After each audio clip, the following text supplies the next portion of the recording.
Good morning, everyone. In this video, we are going to see means of spread. Infectious diseases are also called as communicable disease because they can spread from infected person to healthy person.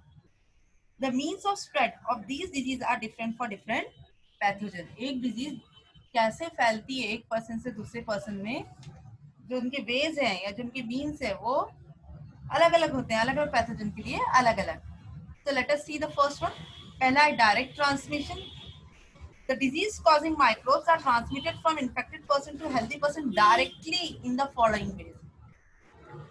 एक healthy infected person से healthy person में disease जो है वो directly भी transmit कर सकती है और उसके कुछ मीन्स होते हैं जैसे फिजिकल कांटेक्ट. कुछ डिजीज जो है फिजिकल कांटेक्ट से एक पर्सन से दूसरे पर्सन में फैलती है जैसे chicken pox, small pox, ring worm. ये फिजिकल कांटेक्ट के थ्रू जो पर्सन इन्फेक्टेड होता है जिनको ऑलरेडी ये डिजीज होती है अगर कोई हेल्दी पर्सन की कांटेक्ट में आता है तो उसको वो डिजीज भी स्प्रेड कर जाती है. Such diseases are also called as contagious disease. Sexual contact से भी डिजीज स्प्रेड करती है इन्फेक्शियस पर्सन से हेल्दी पर्सन में, जैसे एड्स. एड्स के जो वायरस है जिसे HIV वायरस कहते हैं are transmitted by sexual contact from one partner to another. ये एक सेक्सुअली ट्रांसमिटेड डिजीज है. Microbes responsible for causing these diseases, however, do not spread by physical contact such as handshake. आपने ads का जो virus है hand shake करने से या हग करने से एक पर्सन से दूसरे पर्सन में नहीं फैलता, लेकिन ब्लड के ट्रांसफ्यूजन से अगर इन्फेक्टेड पर्सन है उसका ही ब्लड किसी हेल्दी पर्सन को चढ़ा दे तो उससे नीडल एक्सचेंज करने से एक बेबी से एक मदर से उसकी बेबी को फैल सकता है. कांटेक्ट विद सॉइल से भी डिजीज फैलती है जैसे टिटनेस. कोई पर्सन अगर सॉइल के कांटेक्ट में उसमें कोई पैथोजन या डिजीज कॉजिंग माइक्रोब है तो उससे वो उसको फैल जाएगी. एनिमल बाइट से भी डिजीज एक पर्सन एनिमल से इन्फेक्टेड पर्सन में डायरेक्टली ट्रांसमिट हो सकती है. एग्जाम्पल है रेबीज जो डॉग से ह्यूमन को फैल जाती है या हो जाती है. इनडायरेक्ट ट्रांसमिशन उसके भी कुछ एग्जाम्पल्स है. Let us see. It involves the spread of pathogen of some disease through some intermediate agents. Indirect transmission occurs in the following ways: through air, हवा से, यानी पर्सन टू पर्सन कांटेक्ट नहीं हो रहा है लेकिन हवा में वो इन्फेक्शन हो, वो डिजीज माइक्रोब हो और किसी हेल्दी पर्सन को उस हवा से उसको इफेक्ट हो सकता है.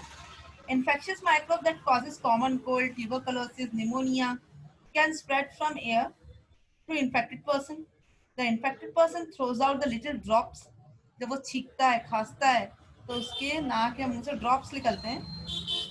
Someone who is standing close by can breathe these droplets and thus microbes get a chance to start a new infection in this person. Disease contaminated food से भी फैलती है या water से. Many infectious diseases can spread.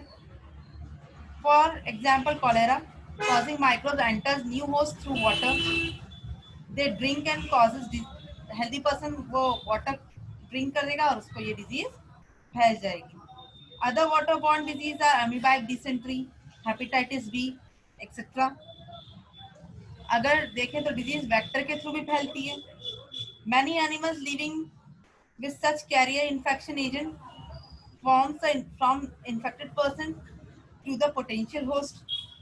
The animal act as an intermediate or term as vector. The vector are therefore the carrier of these disease-causing pathogen. The most common vector are insect.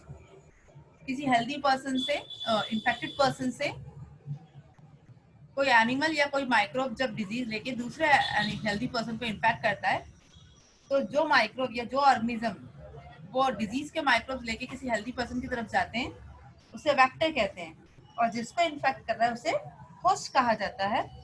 तो एक vector के through भी disease क्या हो सकती है, एक person से दूसरे पर्सन में फैल सकती है. वेक्टर बॉर्न डिजीज के एग्जांपल है मलेरिया जो मॉस्किटोज के थ्रू फैलती है. तो these are some examples of means of spread. In the next video we will see organ specific and tissue specific manifestation. Thank you.